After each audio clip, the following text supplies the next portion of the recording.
విద్యాశాఖ మంత్రి and dynamic leader, మనందరి భవిష్యత్తు.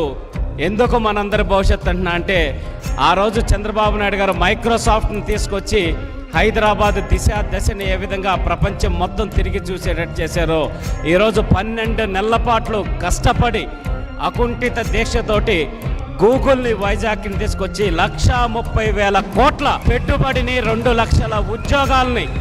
లక్షల ఉద్యోగాల్ని సృష్టించిన సృష్టికర్త మన విద్యాశాఖ మరియు ఐటీ శాఖ మంత్రివర్యులు, మనందరి అభిమాన యువ నాయకుడు నారా లోకేష్ గారు.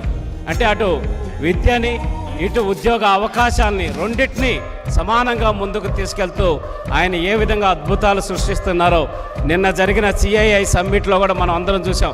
13,65,000 కోట్ల పెట్టుబడులు ఈరోజు 16 లక్షల పైసలకు ఉద్యోగాల కల్పన దిశగా వైజాగ్లో జరిగిన CII సమ్మిట్ జరిగిందని కూడా మీ అందరికీ సగర్వంగా తెలియజేస్తున్నాం.